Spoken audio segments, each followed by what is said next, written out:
ഇസ്ലാമിൽ വിട്ടുവീഴ്ച ചെയ്തു കൊടുക്കുന്നത് വലിയ പുണ്യമുള്ള കാര്യമാണ്. നബി സല്ലല്ലാഹു അലൈഹി വസല്ലമ തങ്ങൾ അവിടുത്തെ ഹദീസിലൂടെ നമ്മെ പഠിപ്പിക്കുന്നുണ്ട്. ഹുസിബ റജുലുൻ മിമ്മൻ കാന ഖബലക്കും, മുൻഗാമികളിൽപ്പെട്ട ഒരാൾ വിചാരണ ചെയ്യപ്പെട്ടു.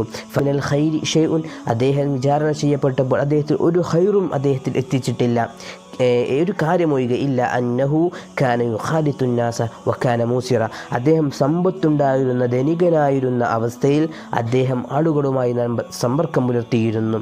ഫകാന യഉമുറു ഗിൽമാനഹു അയ്യതജാവസു അനിൽ മുഅ്സിരി, അദ്ദേഹത്തിൻ്റെ അടുക്കലിൽ നിന്നും കടം മേടിച്ചു പോയ ആളുകൾ അവർക്ക് വേണ്ടി വിട്ടുവീഴ്ച ചെയ്തു കൊടുക്കാൻ വേണ്ടി അദ്ദേഹത്തിൻ്റെ ഭൃത്യന്മാരോട് അദ്ദേഹം കൽപ്പിക്കുമായിരുന്നു.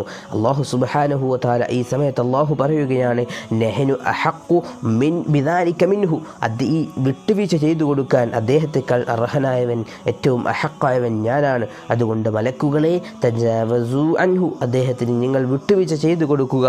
അദ്ദേഹത്തിൻ്റെ ഒരു സ്വഭാവം കാരണത്താൽ അല്ലാഹുവിൻ്റെ വിശുദ്ധമായ ഖുർആനിലൂടെ അല്ലാഹു സുബ്ഹാനഹു വ തആല ഈ വിട്ടുവീഴ്ച ചെയ്തു കൊടുക്കുന്നതിനെയും കടം മേടിച്ച ആളുകൾക്ക് നമ്മൾ താമസം ചെയ്തു കൊടുക്കുന്നതിനെയൊക്കെ വളരെ വിശാലമായ അള്ളാഹുവിൻ്റെ വിശുദ്ധമായ ഖുർആൻ തന്നെ നമ്മോട് പറയുന്നുണ്ട്.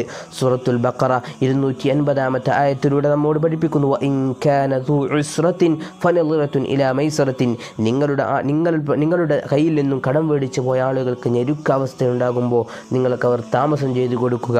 ഇപ്പോൾ പണം വേണ്ട, കുറച്ച് കഴിഞ്ഞിട്ട് മതിയെന്നോ അതല്ലെങ്കിൽ പണം വേണ്ട എന്ന് പറഞ്ഞത് സ്വതക്കയാക്കുകയോ ചെയ്യുന്നതൊക്കെ വലിയ പുണ്യമുള്ള കാര്യമാണ്.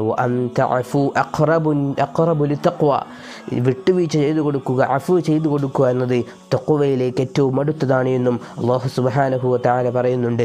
അതുകൊണ്ട് വിട്ടുവീഴ്ച ചെയ്തു കൊടുക്കുക, മനസ്സ് ലയനമാക്കുക, ആളുകളുമായി സ്നേഹത്തോടെയും സന്തോഷത്തോടെയും കഴിയുക. ഇതിൻ്റെ പേരിൽ തല്ലോ വക്കാണമോ ഒന്നും ഉണ്ടാക്കാതെ ഇസ്ലാമിൻ്റെ പേരിൽ നല്ല സന്തോഷത്തോടെ ആളുകളുമായി നല്ല സ്നേഹത്തോടെ ഈ ലോകത്ത് നിന്ന് മരണപ്പെടാൻ നമുക്ക് സാധിക്കണം. അല്ലാഹു തൗഫീഖ് നൽകി അനുഗ്രഹിക്കട്ടെ.